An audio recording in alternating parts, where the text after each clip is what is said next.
They say widows wear black to mourn the dead, but nobody tells you that some widows wear it to hide the relief.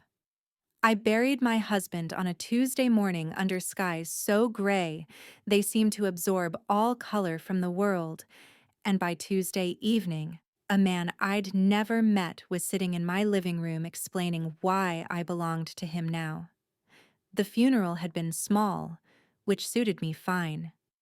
My husband hadn't been the kind of man who inspired genuine grief, just the performative kind that people displayed when they thought someone was watching. He'd been 43 when the heart attack took him, leaving me at 28 with a mortgage I couldn't afford and debts I didn't know existed. The life insurance policy he'd always bragged about turned out to be a fiction, another lie in a marriage built on them. I was pouring cheap wine into a glass that had somehow survived 5 years of him throwing things when the knock came. 3 sharp raps that sounded nothing like condolence calls or concerned neighbors. This was the knock of someone who expected doors to open, who didn't consider the possibility of being denied entry. Through the peephole, I saw a man in a charcoal suit that probably cost more than my car. Dark hair styled with the kind of casual perfection that took serious money to achieve. He stood with the posture of someone accustomed to command, flanked by 2 others who were clearly there for purposes beyond conversation. I considered not answering, considered pretending I wasn't home. But something in the way he stood suggested he already knew I was there, already knew everything about me that mattered. When I opened the door, his eyes met mine with an intensity that made me step back involuntarily. He was handsome in a way that felt dangerous, like admiring a wild animal moments before it attacked. Mid-30s, I guessed, with the kind of face that photographers would fight over if he weren't so clearly someone you didn't photograph without permission. Those eyes were what held me, though. Blue-gray like storm clouds, assessing me with calculation that made my skin prickle with awareness. Mrs. Olivia Hayes. It wasn't a question. His voice carried the trace of an accent I couldn't place, wrapped around words that held absolute certainty. May I come in? We have matters to discuss regarding your late husband's business arrangements. I didn't know my husband had business arrangements beyond the construction job he'd complained about constantly, but the way this stranger said it suggested he knew things I didn't, which seemed to be the theme of my marriage continuing even after death. The 2 men with him moved with the predatory grace I'd learned to recognize in people who'd survived violence rather than avoided it. One was built like he'd been assembled from spare parts designed for maximum intimidation. The other was leaner but no less dangerous, with the kind of scars that spoke of battles won rather than lost. I should have slammed the door, should have called the police, though some instinct told me the police wouldn't help with whatever this was. Instead, I stepped aside, letting them into my small house that suddenly felt even smaller with their presence filling it. The main one, the one who'd spoken, moved through my living room like he was cataloging everything. His gaze swept over the cheap furniture, the water stain on the ceiling I'd been meaning to fix, the photographs on the mantel that documented a marriage that looked happier than it had been. He settled into my late husband's favorite chair, the one I'd been planning to throw out, and somehow made it look like a throne. Please, sit. He gestured to my own couch as if he owned it. We have much to discuss, and I prefer conversations where everyone is comfortable. The audacity of him inviting me to sit in my own home should have made me angry. Instead, it just made me tired. I'd spent 5 years being told what to do by a man who thought marriage gave him ownership rights. I wasn't eager to repeat the experience with a stranger, no matter how expensive his suit was. I remained standing. What business arrangements? My husband worked construction. He barely made enough to cover our bills. Whatever you think he owed or owned, you're wrong. The stranger's smile was sharp enough to cut. Your husband didn't work construction, Mrs. Hayes. He worked for me, as did his father before him, and his grandfather before that. The Hayes family has been in my organization's employ for 3 generations. He leaned back. those storm cloud eyes never leaving mine, which means, by extension, that you now work for me as well. The words didn't make sense. Couldn't make sense. My husband had been a barely functional alcoholic who came home smelling like sweat and beer, who spent his weekends watching sports and complaining about his boss. He wasn't part of any organization beyond the union he'd been required to join. I don't work for anyone. My voice came out steadier than I felt. And I certainly don't work for someone whose name I don't even know. He stood with fluid grace that suggested violence barely restrained. My name is Hiram Andrews. I run most of the profitable operations in Riverside Heights, along with significant interests in the surrounding areas. Your husband handled certain logistics for my shipping operations. He leaned against the mantel, close enough that I caught the scent of expensive cologne mixed with something darker, like smoke and secrets. He also accumulated significant debts through gambling and poor investment choices. Debts that don't disappear simply because he did. The floor seemed to tilt beneath my feet. Debts. Of course there were debts. That explained the calls I'd been getting from numbers I didn't recognize, the letters marked urgent that I'd been too afraid to open. How much? The question came out as barely a whisper. Hiram studied me with an expression that might have been sympathy if it weren't so. Calculating. $240,000. Plus interest that's been accumulating for the past 18 months. At current rates, we're looking at roughly $300,000 total. $300,000. The number was so absurdly large that my brain initially rejected it. I made $32,000 a year as a hospital receptionist. I'd need to work nearly a decade without eating or having shelter to pay off that amount. It was impossible. Insurmountable. The kind of debt that destroyed lives. I don't have that kind of money. I barely have enough to cover this month's mortgage. Whatever my husband owed you died with him. You'll have to write it off as a loss. Hiram's laugh was low and dark. That's not how this works, Mrs. Hayes. Debts in my world are inherited, passed down through bloodlines like genetic diseases. Your husband's death doesn't absolve his obligations, it simply transfers them. He moved closer, and I felt the wall against my back. Hadn't even realized I'd been retreating. The question isn't whether you owe the debt. The question is how you're going to pay it. His eyes held mine with magnetic intensity. And I have a proposal that benefits both of us. I was trapped between him and the wall, between this stranger and financial ruin so complete I couldn't even conceptualize it. Around us, his men had positioned themselves casually but strategically, blocking exits I might have considered if I'd been thinking clearly. This wasn't a conversation. It was a capture disguised as negotiation. What proposal? My voice was steadier than I had any right to be, fueled by anger that was starting to burn through the fear. Because if it involves anything like what I think it involves, you can leave right now. Hiram's expression shifted into something that might have been respect. Your husband mentioned you had fire, said you pushed back even when it cost you. He reached out, his hand stopping just short of touching my face. I need an heir, Mrs. Hayes. Someone to inherit my empire when I'm gone, to continue the legacy I've built. And you need a husband strong enough to protect you from the consequences of the debt you've inherited. I marry you, provide you with security and resources beyond anything you've known, and in exchange, you give me children to carry my name forward. The proposal was so outrageous that I almost laughed. Almost.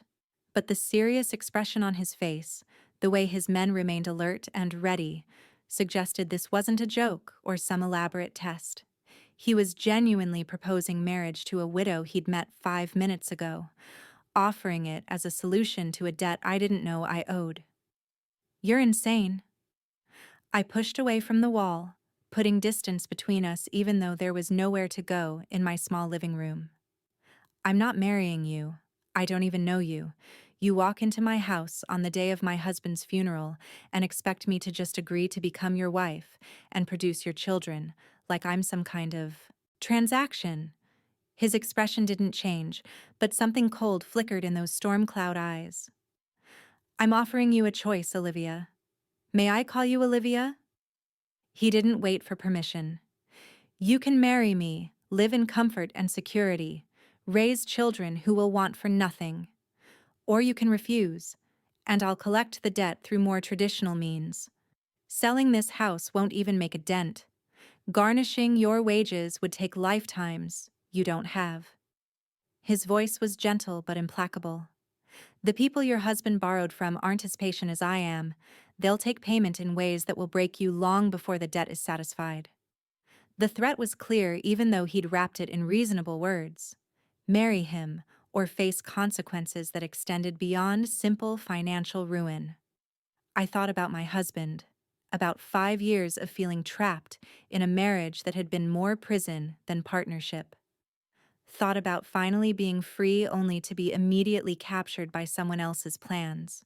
No, the word came out stronger than I felt. I won't trade one cage for another, no matter how much nicer yours might be. Find another way to collect your debt, because I'm not interested in being anyone's wife or baby maker. Hiram studied me for a long moment, and I saw genuine interest replace the calculation in his eyes. You're refusing me. Most people don't refuse me, Olivia. They understand the consequences are rarely pleasant. Then I guess I'm not most people. I met his gaze with all the defiance I could summon. I spent 5 years being owned by a man who thought marriage gave him property rights. I'm not doing it again, especially not with a stranger who deals in threats disguised as proposals. Something shifted in his expression then. Not anger, but something closer to appreciation, like I'd passed a test I hadn't known I was taking. He gestured to his men, who immediately moved toward the door. We'll revisit this conversation in 48 hours. That will give you time to consider your options more carefully, to understand exactly what refusing me means. Hiram pulled a card from his pocket, setting it on the coffee table. That's my private number. When you're ready to discuss this more rationally, call me. And Olivia? He paused at the door, looking back over his shoulder. Your husband was weak. That's why he ended up in debt he couldn't pay. That's why he treated you like property instead of a partner. His eyes held mine with uncomfortable intensity. I'm offering you something different. Not ownership, but partnership with someone strong enough to match your fire. Think about that before you let pride make your decisions. Then he was gone, his men following like shadows, leaving me alone in my small house that suddenly felt emptier and more dangerous than it had before. I should have felt relieved.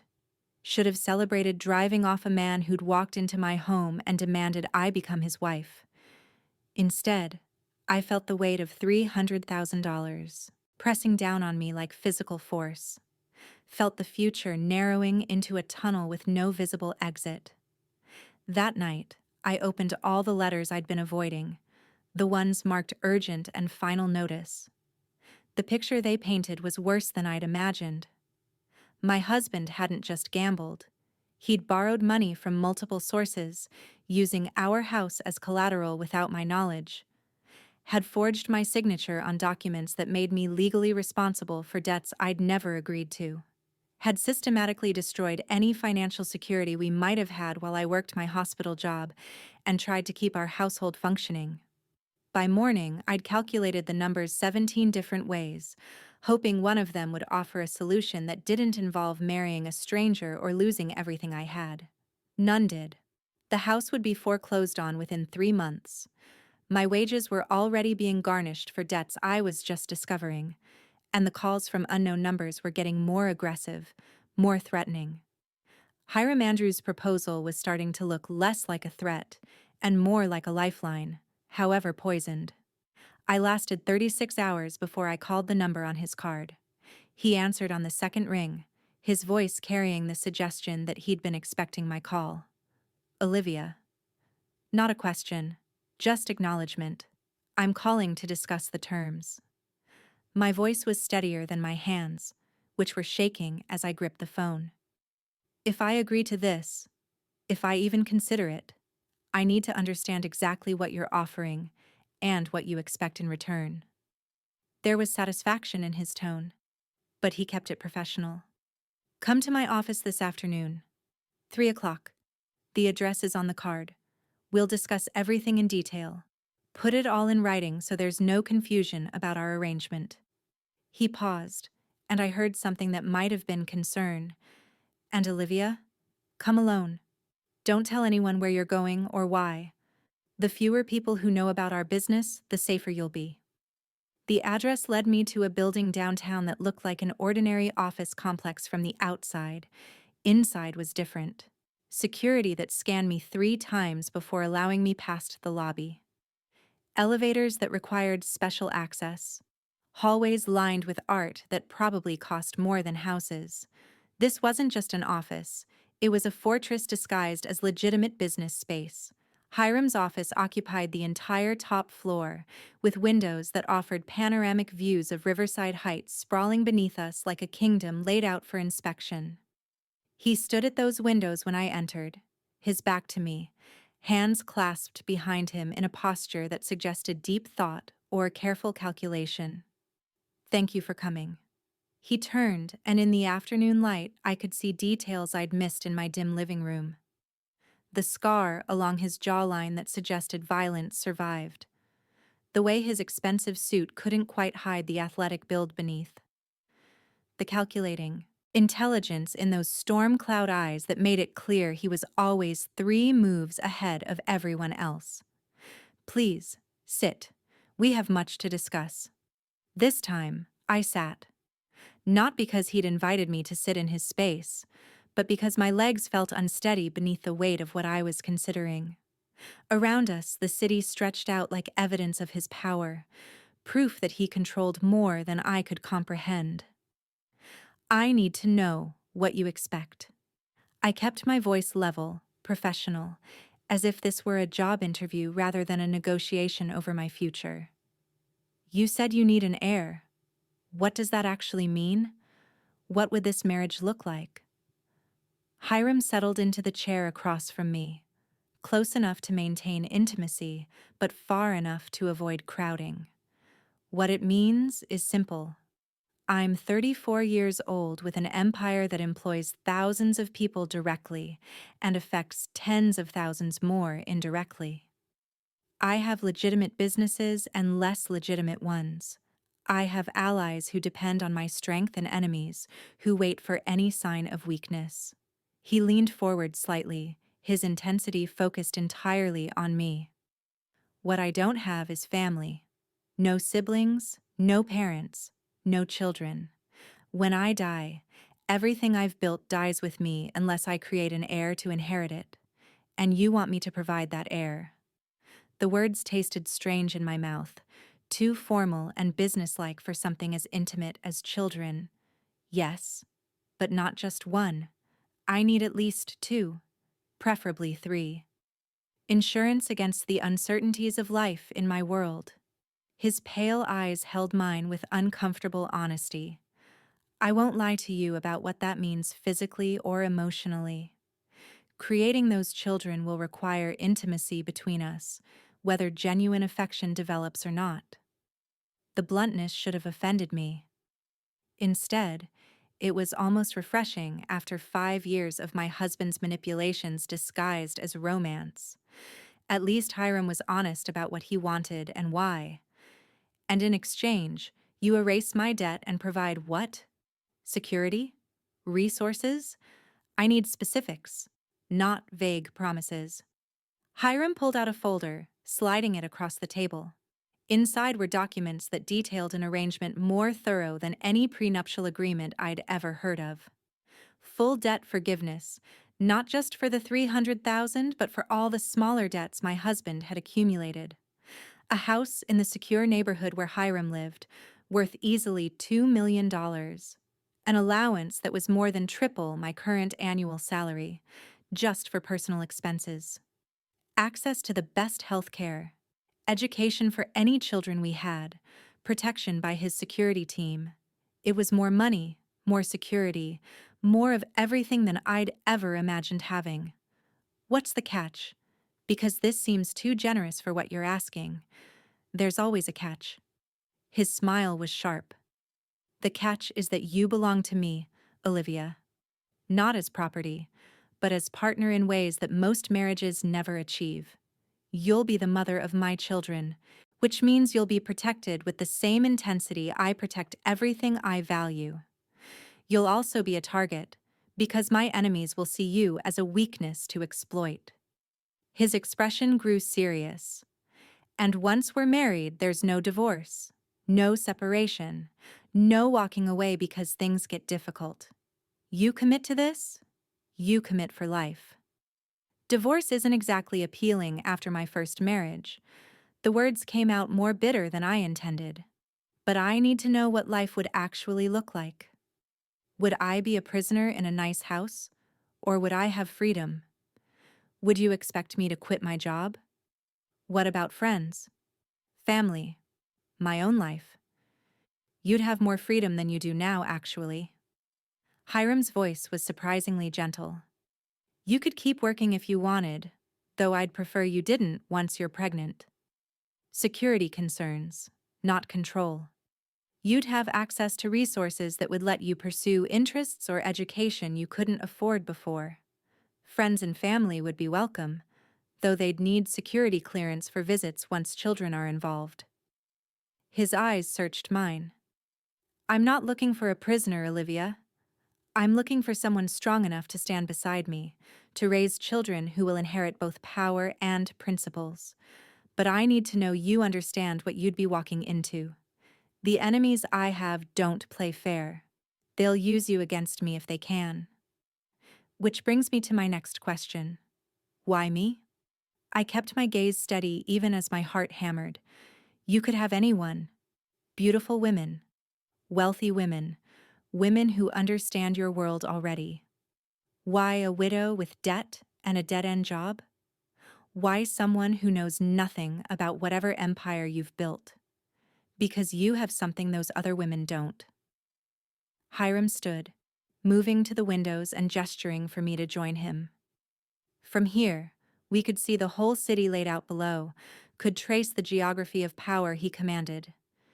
You have fire that hasn't been extinguished despite 5 years with a man who tried to break you.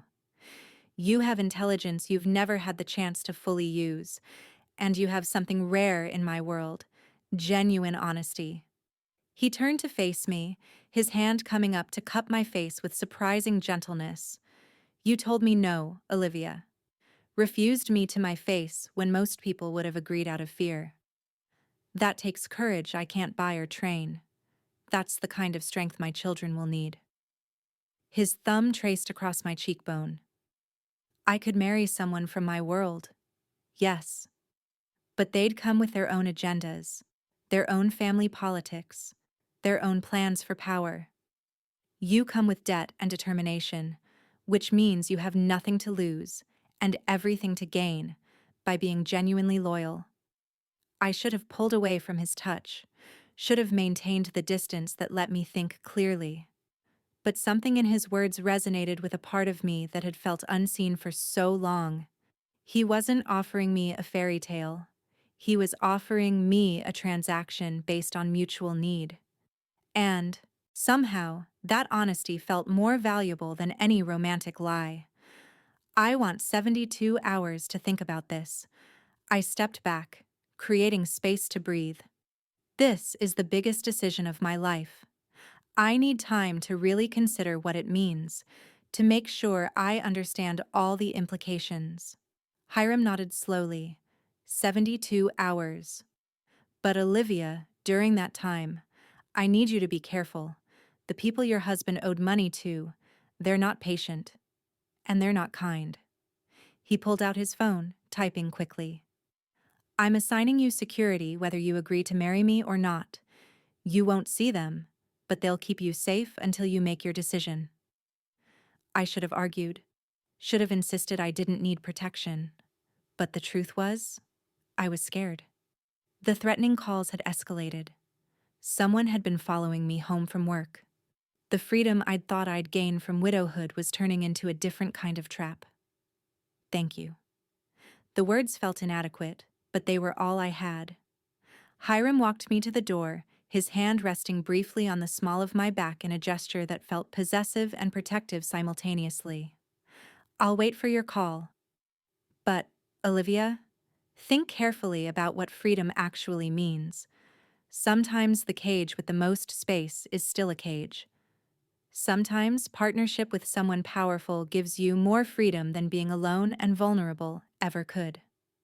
I spent those 72 hours at war with myself. One part of me, the part that had suffered through a bad marriage, screamed that I'd be insane to willingly enter another one. That Hiram's honesty about his expectations didn't make them less controlling. That I'd be trading my husband's petty cruelties for someone else's larger ones. But another part, the part that was tired of barely surviving, that wanted something more than endless struggle, whispered that this might be my only real chance. That Hiram was offering me a role with actual power, not just servitude disguised as partnership. That having resources would let me become someone I'd never had the chance to be. On the third day, I called him. I'll do it. But I have conditions. His laugh was low and appreciative. Of course you do. That's exactly why you're the right choice. Come to my house tonight. We'll discuss your conditions over dinner, and if we can agree on terms, we'll make this official. The house was exactly what I'd expected and nothing I'd imagined simultaneously. A mansion in the hills overlooking Riverside Heights, all modern architecture and strategic security. But inside, it felt lived in rather than just displayed. Books filled shelves in every room. Art covered walls with pieces that suggested personal taste rather than investment value. This was a home, not just a showpiece. Hiram met me at the door himself, dressed casually in jeans and a sweater that made him look younger, more approachable. Welcome. He gestured me inside with genuine warmth. I thought we'd eat in the kitchen, rather than the formal dining room, more comfortable for the kind of conversation we need to have. The kitchen was massive but cozy, with a meal already prepared that smelled incredible. He'd cooked, I realized with surprise. This powerful man who commanded an empire had made dinner himself. It was such a normal gesture that it made him seem human in ways his office persona never had. As we ate, I laid out my conditions. I want to finish my degree. I'd started college before marrying my husband, had to drop out when money got tight. If I'm doing this, if I'm committing my life to raising your children, I want the chance to complete my education first. Hiram nodded. Agreed. I'll cover all costs. What else? I want some control over my own money. Not just an allowance you can cut off if I displease you. I want accounts in my own name, investments that give me genuine financial security separate from you. Smart. His approval seemed genuine. I'll set up a trust fund in your name. $5 million to start. Invested in ways that will grow over time. That money is yours regardless of what happens between us.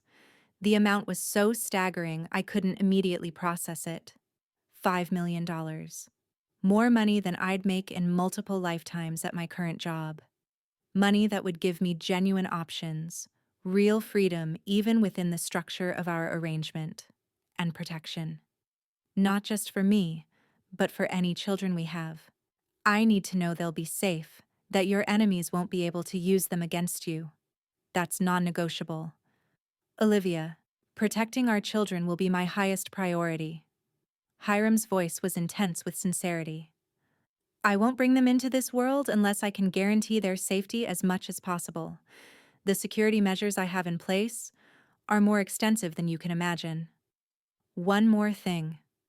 I met his eyes across the table. I want honesty. Complete honesty. If you're going to do something dangerous, I want to know. If there are threats I need to be aware of, tell me. Don't try to protect me by keeping me ignorant. I'd rather face truth than be blindsided by lies. Hiram studied me for a long moment, then extended his hand across the table. Deal. Complete honesty, even when it's difficult, even when it scares you. His hand was warm, solid, when I took it. You have terms I should know about? Only one. His grip tightened slightly. Whatever happens between us, however this marriage develops, I need your loyalty. Not blind obedience, but genuine commitment to our partnership and our family. My enemies will try to turn you against me. They'll offer you things, threaten you, manipulate you. His storm cloud eyes held mine. I need to know that when it matters, you'll stand with me rather than against me. I can promise loyalty as long as you keep your promises to me.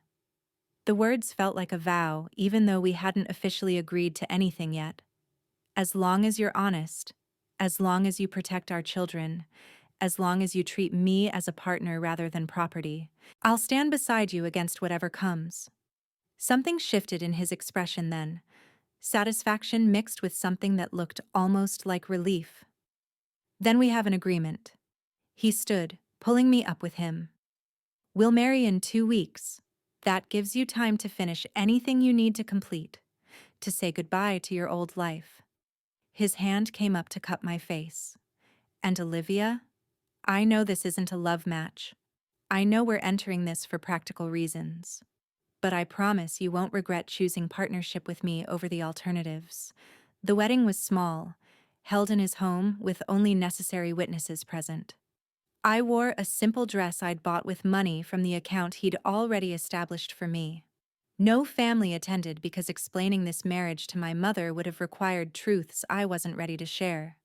No friends, because the friends I'd had during my first marriage had drifted away when they realized I couldn't afford to keep up with their social lives.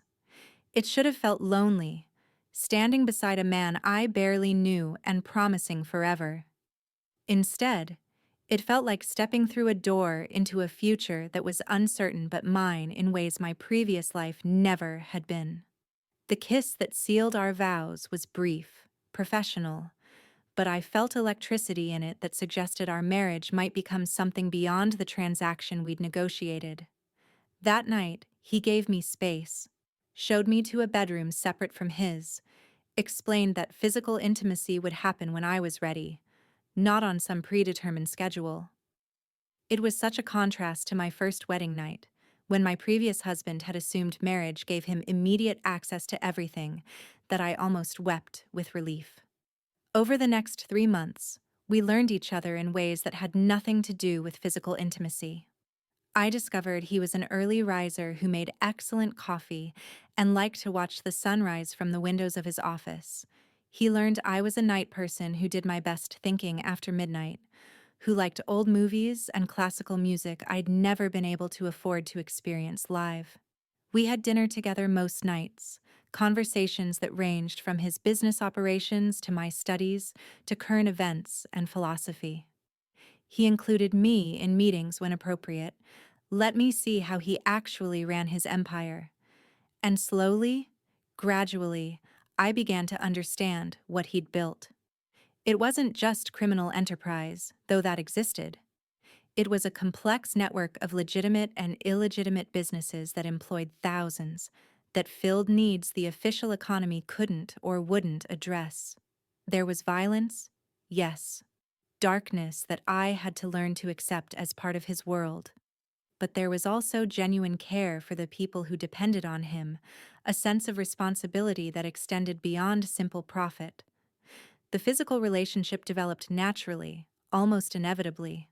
3 months after our wedding, after an evening spent planning a community center he wanted to build in the poorest part of Riverside Heights, we ended up in the same bed more from proximity than intention. What happened there was nothing like my first marriage. Hiram approached intimacy like everything else, with intensity and attention that made me feel seen in ways I never had been. There was power in it, yes, but also genuine partnership, a recognition that this was something we were creating together rather than something being taken. I got pregnant on our 6-month anniversary. The news should have terrified me, should have made real all the abstract promises we'd made about children and heirs and legacy. Instead, it felt like confirmation that we were building something real, something that might transcend the transaction that had brought us together. Hiram's reaction was everything I could have hoped for. Joy mixed with immediate concern, plans for the best doctors and security measures, discussions about nurseries and names, and the future we were creating. He became even more protective, which should have felt suffocating but somehow didn't. Because unlike my first husband's jealous control, Hiram's protection came from genuine care rather than possessiveness. The pregnancy wasn't easy. Morning sickness that lasted all day, complications that required bed rest for months, fear that something would go wrong, that I'd fail at the one thing I'd explicitly agreed to do. But through it all, Hiram was there, working from home when I needed company, holding my hair during bathroom emergencies, reading aloud from books about parenting that made us both laugh at how unprepared we felt. Our daughter arrived on a spring morning, tiny and perfect, and ours in ways that made everything we'd been through worthwhile. Hiram held her with hands that could sign death warrants but were infinitely gentle with his child, and I watched him fall completely in love. Over the next 5 years, we had 2 more children. Each pregnancy brought us closer. Each child added another layer to the life we'd built. I finished my degree, then started graduate school because Hiram encouraged dreams I'd stopped letting myself have. He included me increasingly in business decisions, valued my perspective in ways that made me genuine partner rather than just the mother of his children. We were building an empire together, yes, but more than that, we were building a family. A strange one, unconventional by any standard, but ours nonetheless. The love that grew between us wasn't the romantic fairy tale people dreamed of. It was something harder won, forged in honesty and mutual respect, and the daily choice to be partners in everything that mattered. Did I ever regret calling that number? Did I ever wish I'd face the debt alone rather than accepting his proposal? In moments of exhaustion, when the weight of his world pressed down too heavily, maybe. But mostly, I was grateful. Grateful that the worst day of my life, burying a husband I'd never loved, had led to a man who saw my fire and wanted to burn beside me rather than extinguish it. We stood together now, watching our children play in the garden of the house that had become home, and Hiram's hand found mine with the ease of long practice. "You never did tell me." His voice was quiet, reflective. "That day in your living room when I first proposed, what made you call me back? What convinced you to take the risk?" I thought about that question, about the desperate woman I'd been and the person I'd become. I think it was realizing I had nothing left to lose, that the life I'd been living was already a cage, just one without any benefits. You were offering me a different cage, maybe, but one with space to grow and resources to become something more. I squeezed his hand, and I was right. This partnership gave me freedom I never would have found alone. Hiram pulled me close, his kiss landing on my temple with casual affection that had been earned through years of showing up for each other. "I need an heir, and you need a strong husband." That's how this started. His storm cloud eyes met mine with warmth I'd never imagined that first day. But what we built became so much more than either of us expected. We built a family, an empire, a future worth fighting for. The children called for us then, wanting to show off something they'd created together, and we moved to join them. This life we'd built from transaction and necessity had become something real and precious, and worth every difficult choice that had led us here. Some people dreamed of fairy tale romance, of love at first sight and grand gestures. We'd built something different. Something that started with honesty about what we needed from each other and grew into genuine partnership. started with a proposal made to a desperate widow and became a love story written in the daily choice to show up, to be honest, to stand together against whatever darkness the world threw at us. Hiram had said he needed an heir and I needed a strong husband. He'd been right about that. But what he hadn't said, what neither of us had known, was that we'd also needed each other. Needed someone who saw past surfaces to the strength beneath. Someone who could match our fire without trying to control it. Someone who chose partnership over power, even when power would have been easier. That was the real transaction we'd made that day in my small living room. Not trading my body for security, but trading loneliness for connection. Trading the isolation of my struggles for the complexity of shared battles. Trading the cage I'd known for one with enough space to spread wings I hadn't realized I possessed. And in the end, that trade had been worth everything it cost and more than I'd ever imagined I'd receive.